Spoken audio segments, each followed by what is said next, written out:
Hi there, Light Warriors. This week's session, we go planet hopping around the galaxy, and there's a special message about the ascension and activation from the sun. Let's go time traveling.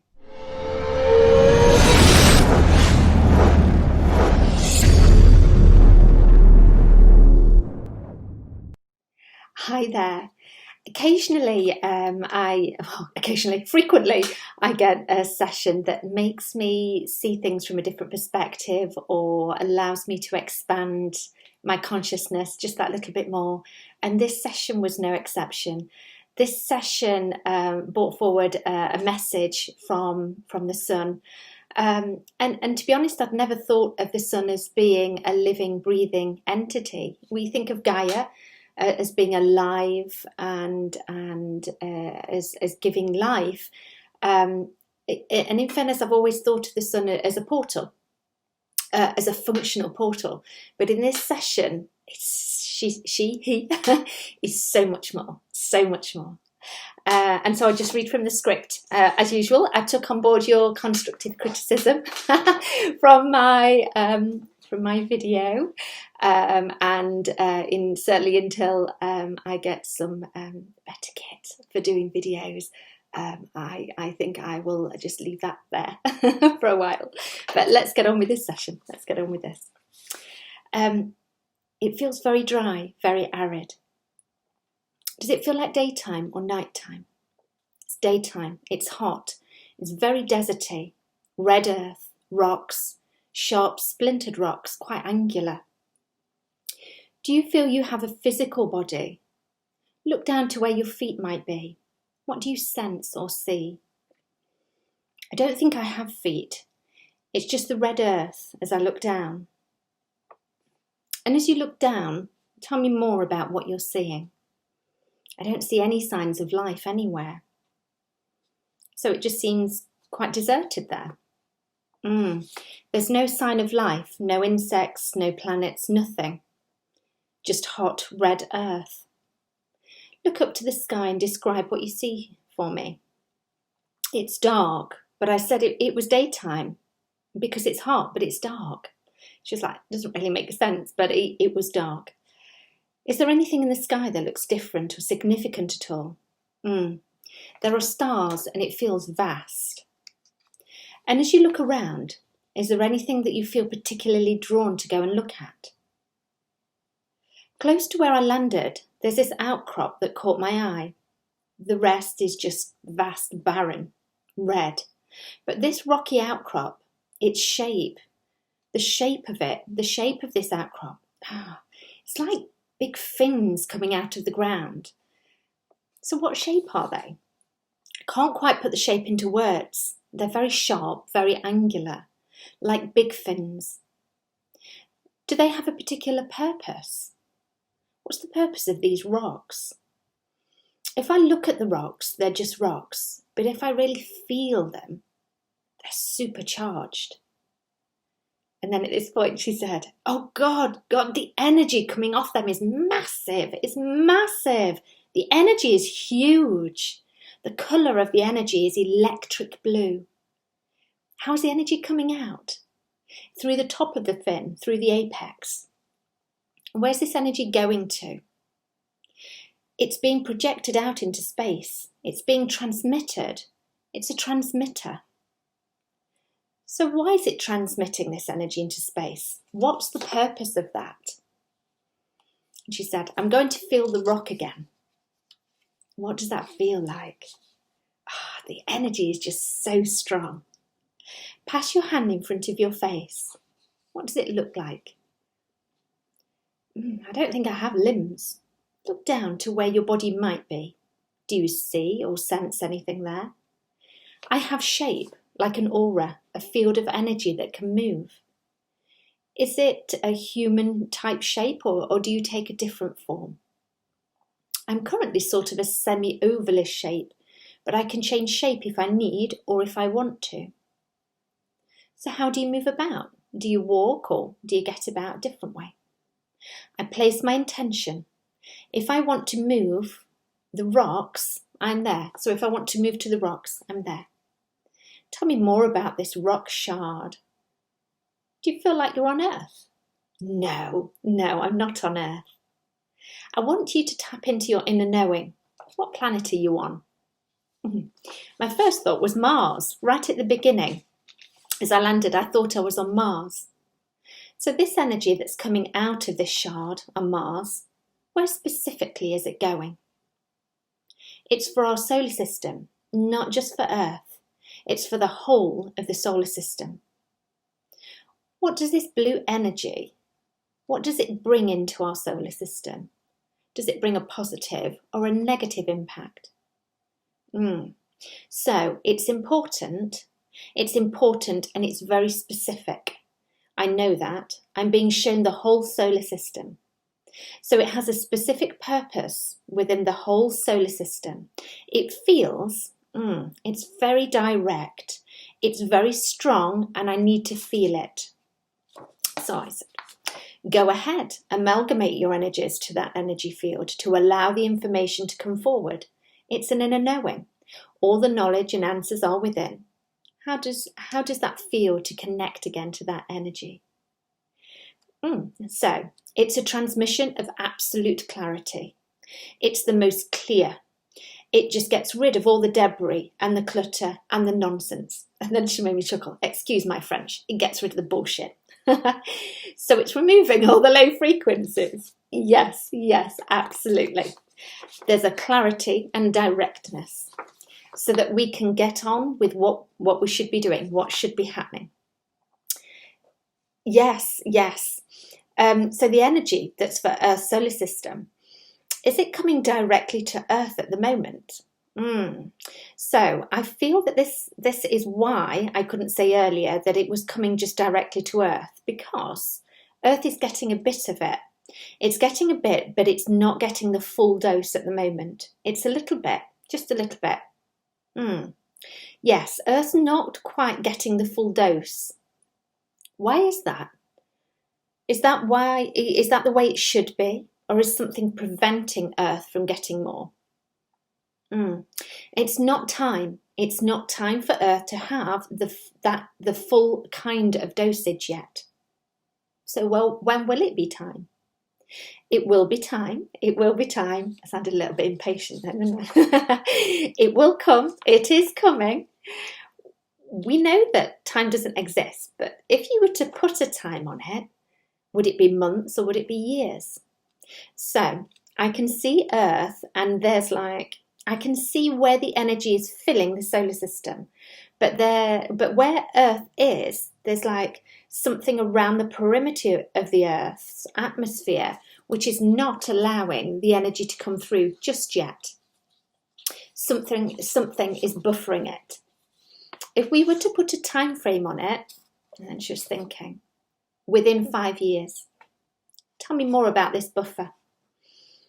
It feels right that this buffer is there. It's like a big Christmas bauble. I don't quite know how to describe it. It's a beautiful light. It's a beautiful light that's around the Earth. But if this transmission comes through now, it's too much, too soon. It would almost be harmful if the Earth got the full whack of this now.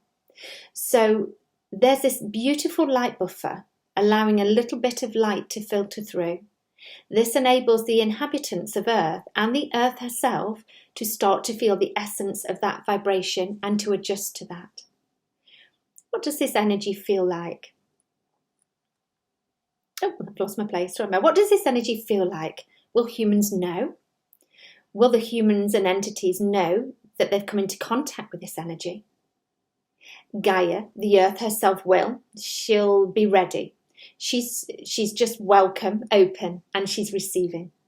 Humans, there will be those that will and those that won't. What is this light doing for Gaia and her inhabitants? Gaia's consciousness is upgrading, expanding. It's helping that. It's facilitating that. It's a facilitation. I can't say it. There's a lot of help coming in, and this is just part of that help. So who is responsible for this beautiful light that's coming into Earth for this upgrade? Who is it that's assisting with the light? I don't know, but the origin is not on Mars. Mars is because of the energy and the resources and the vibration on Mars. It's the best place to put those shards. I don't know who it is, but they're not from Mars. They are not from our solar system. They have come to support our solar system. I feel that the closest humans would come to understand is like acupuncture. So she was then describing what she was doing, her job, her role as being like acupuncture. Very good.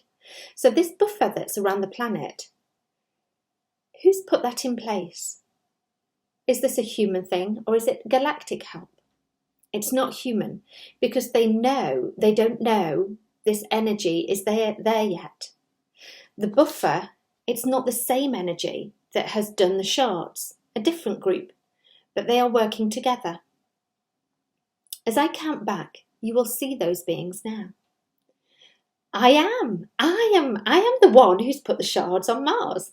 That aura shape, that's me. I've put the shards there. That's my purpose to do that. Do you feel that your mission is complete there? No, I have other planets to visit. So where do you go next? Jupiter. I'm harnessing the energies and qualities of the planet. So does other energy on the planet affect the other planets? Yes, and there's a specific order and sequence for me to do this in, because Mars's energy is so big right now, it's amplified because of the shards. Yes. The other planets, they need to be visited next. It's a delicate procedure, and I don't want them all thrown out of balance. It has to be done in a certain order and fairly rapidly. I'm not the only one. There are others on other planets, but I'm doing Jupiter. And let me check. Mars and Jupiter. Others are taking care of the other planets. What's it like there on Jupiter? It's not as red. The energy is so different here. Whereas Mars, there's no messing. It's just direct, cut to the chase, direct. Jupiter has clarity in a different way. Tell me more. There's clarity with expansion and with openness, awareness, consciousness. And the consciousness can grow and expand and accommodate so much more. It's like Mars clears the debris out of the way, but then Jupiter allows and facilitates the expansion of the consciousness. And as you look around, what do you see? Tell me more. The landscape is softer here. Mars was really harsh and rocky. The landscape is softer. I can't see anymore, but I feel that there's a presence, but I can't see them. Tell me more about your work on Jupiter. So I don't think I can use the landscape this time. I think on Mars there were definitely rocks that were part of the original landscape, but I manipulated the rocks and put that energy there. But with Jupiter, I don't think I can do that. There's something that has to be created, like an antenna, like a big mast of some sort. There, like a cylinder, it's transparent, not glass, but transparent, and there's something in it, a very special substance that the whole of that is surrounded by another material. And the closest I could say that material is like some sort of metal that spirals around the glass vial on a mass scale with coiling around the outside that helps the transmission. But what inside is very potent. So she described it as some sort of massive glass vial that had sort of some potent mixture in there, and then there was some metal coil around the outside that would amplify whatever it was, this energy within it. It's a mixture, some sort of active gaseous substance. And then she was kind of thinking out loud, I can't tell if it's radioactive. So she didn't know at that point.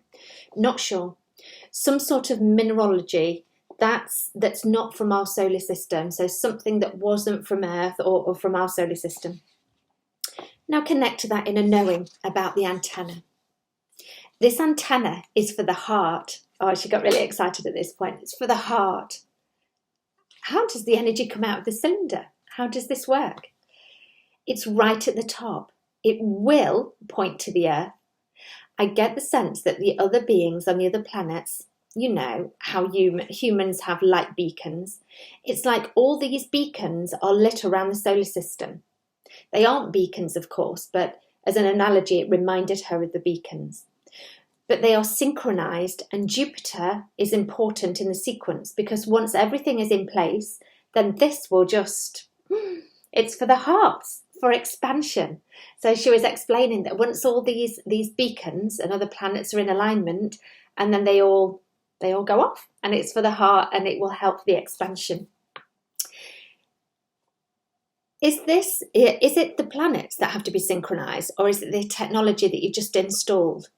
I think both. Mars is doing its thing first, and that will take time.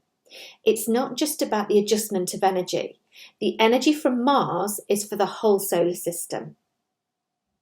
It's also about, some of these things have to be in place first because the energies are starting to do their work. But then eventually the planets will come into alignment, and it's like everything is aligned and the energies are most potent. And that's when Jupiter's antenna, it's in place but not active yet. So when will it be active? 6 years. 6 years. How will this affect everyone on Earth when those energies come to our planet? The frequencies are going to be much, much higher, much, much higher. So do these energies bring it up even further? Yes. These other planets with the things in place, it's helping. It's just helping. So that there is an incremental adjustment, slowly adjusts. Then that buffer zone will come down. So the buffer zone that's around Gaia, around the Earth, will come down, and then everything will be in alignment, and Jupiter's antenna will be fully activated then. When you say the energy and frequency will rise up, what dimension will we be able to access with the energies on their full force? And she paused a moment. I want to say 15th. Now, I know some of you have very strong views about how many dimensions there are, but it was very clear. She said 15. Very good. With these energies from Mars and Jupiter, will this allow anything else to take place or to do anything significant? It's about critical mass. There will be enough awake, those that are slumbering, while some will still slumber, but there will be a critical mass where there will be enough humans who will see. They will have clarity. They will see. There will be enough. The critical mass that makes a difference. More will awaken. Ultimately, this is not just raising the consciousness and vibration of Earth. It is a little egocentric, human quirk of nature that forgets to think beyond itself. Some humans focus on humanity awakening. Some have expanded this to Gaia awakening.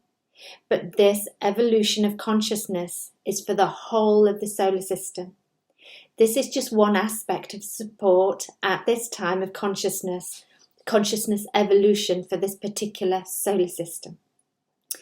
I am responsible for installing and she called it acupuncture, the transmitters. So she's referring to this transmitter, the one on Mars and the one on Jupiter, as acupuncture.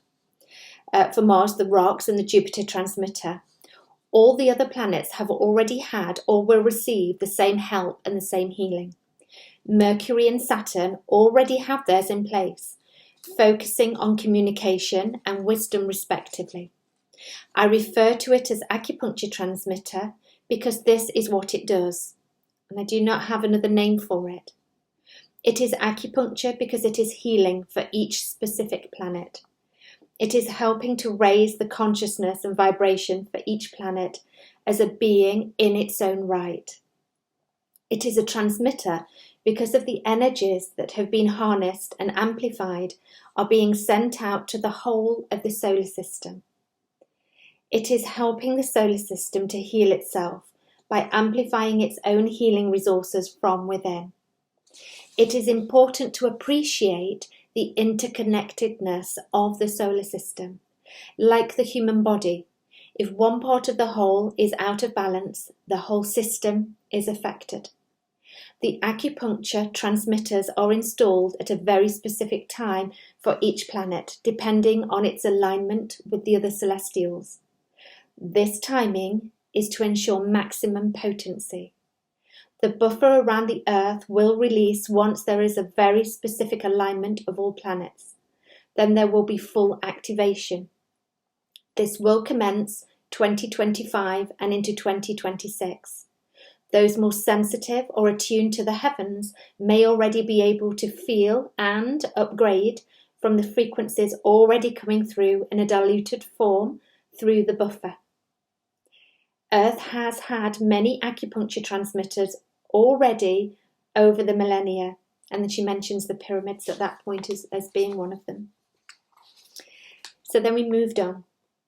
So my work in the solar system is not done yet, but I am responsible for the other planets. Sorry, I am not. I got in trouble there. I'm not responsible for the rest of the other planets. And then she went to the sun. Which planet are you from? I can't find an answer. There's something about the sun, information about the sun. What is it that's so important about the sun? I'm at the sun and I have a view of that solar system. Very good. What's it like there? Tell me more. I'm at the core of the sun. It's about the light. I don't have work to do here, but there is information.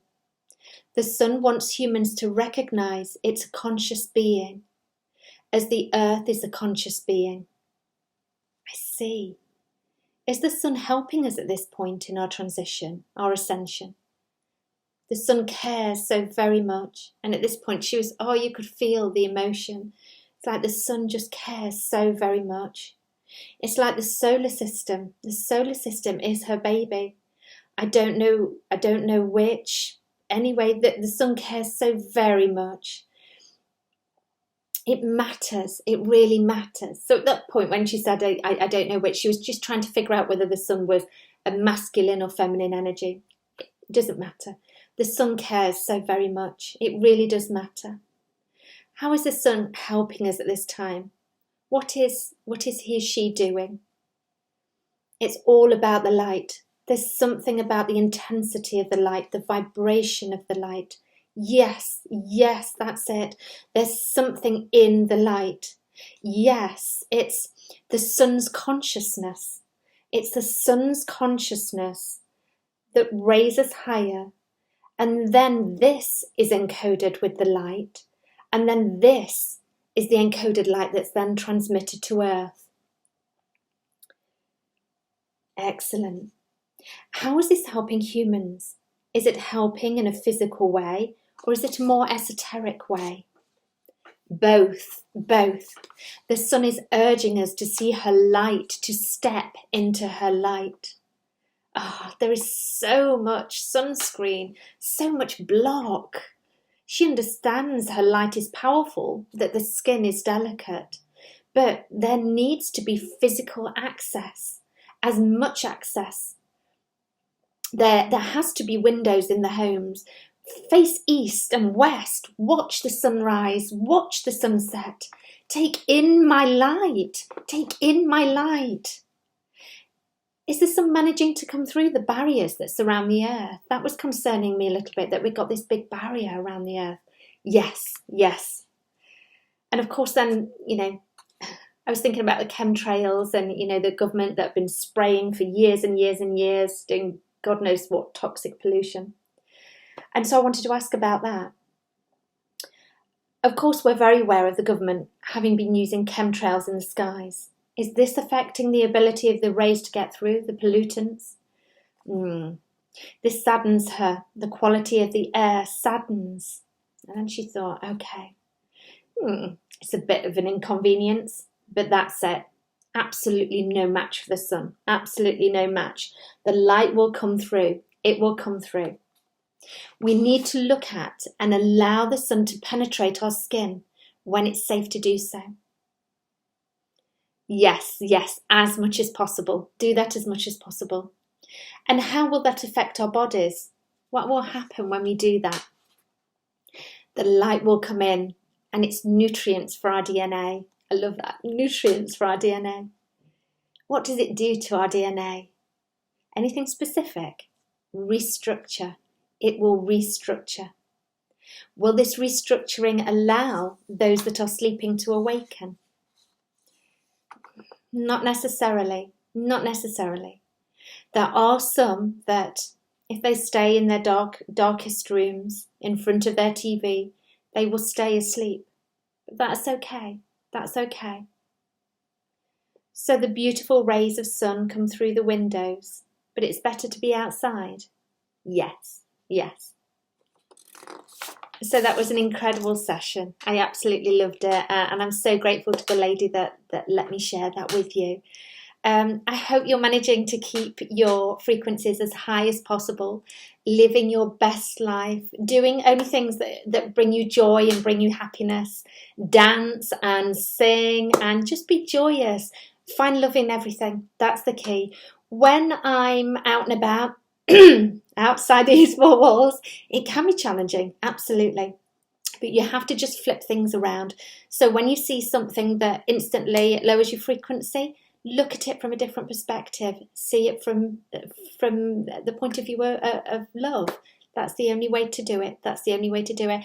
And if there are days where you think, that's a little bit challenging for me today, and don't go out if you don't have to. Just have a pajama day or meditate or put your best film on. But I hope you really enjoyed that session, and sending a massive wave of love to you. Namaste.